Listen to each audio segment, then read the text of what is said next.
Bonjour à tous, c'est Zimbabwe, on se retrouve pour une nouvelle vidéo de l'amour, c'est parti.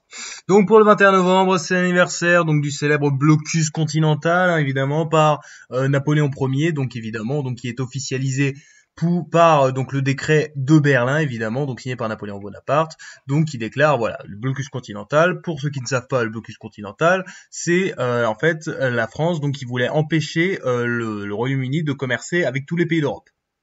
Projet intéressant, mais très ambitieux et très compliqué.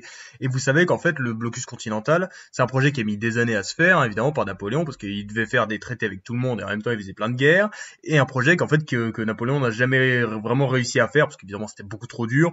Par exemple, on avait le Portugal qui voulait pas le faire, et du coup Napoléon a eu plein de problèmes avec ça. Puis évidemment en 1812, la Russie ne voulait pas le faire, et du coup Napoléon a dû aller combattre les Russes, et ça s'est très mal terminé. Et en tout cas, donc, c'est en plus même un blocus continental qui a même pas marché au Royaume-Uni parce qu'au final, ça n'a pas vraiment eu de gros effets sur l'économie britannique.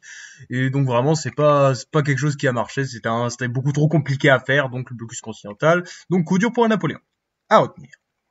Aujourd'hui, c'est aussi l'anniversaire d'un célèbre événement plutôt controversé, donc qui a eu lieu en 1920, le Bloody Sunday, donc terme utilisé pour décrire une journée de violence qui s'est déroulée à Dublin, donc le 21 novembre 1920, donc durant la guerre d'indépendance irlandaise, hein, parce que vous savez que l'Irlande en fait faisait partie du Royaume-Uni pendant le 19e siècle, mais à partir donc de 1919, ils en avaient marre et donc il y a eu la proclamation d'une république irlandaise et donc il y a eu plusieurs années de guerre civile qui ont fait pas mal de morts et tout, donc pas vraiment fou tout ça.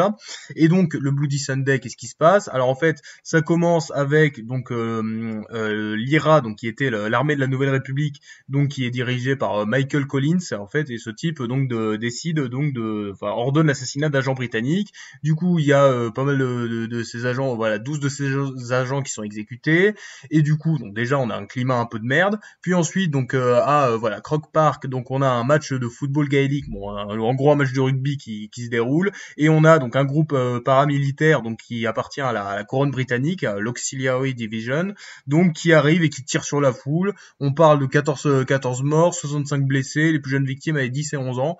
Et donc, bon voilà, après évidemment leur action n'a jamais été autorisée, et en fait cet événement a eu pour conséquence déjà le fait qu'il y a eu un retournement de la population contre la couronne britannique, parce que ça a choqué tout le monde, évidemment, qu'on a des groupes comme ça qui tuent sur des gens et des enfants, et évidemment même le roi donc de l'époque George V a condamné cette action, et donc voilà, évidemment, et puis après il y a eu pas mal de conséquences évidemment sur la guerre d'indépendance irlandaise.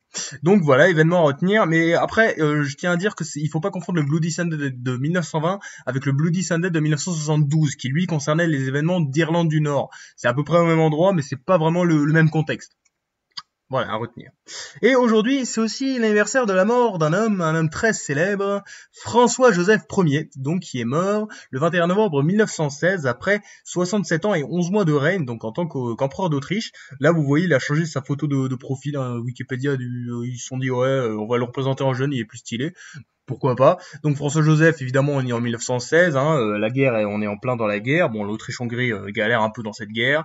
Et puis, donc François-Joseph est vieux, hein, voilà, il a 86 ans, puis il est de plus en plus fatigué, il reçoit l'extrême onction et il meurt tranquillement.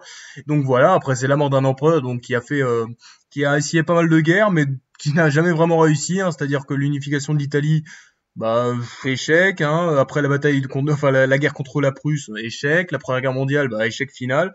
Donc dommage pour François-Joseph, hein, évidemment. Et puis c'est évidemment donc son petit-fils, voilà, il me semble, Charles Ier, donc qui lui succède et qui, malgré donc sa superbe moustache et son charisme, n'a pas réussi à sauver l'Empire austro-hongrois. Dommage. Donc voilà les trois événements du jour, l'instauration du blocus continental par Napoléon Ier, le Bloody Sunday de 1920 et la mort de François-Joseph Ier d'Autriche en 1916. C'était Zimbabwe, merci d'avoir regardé, bisous.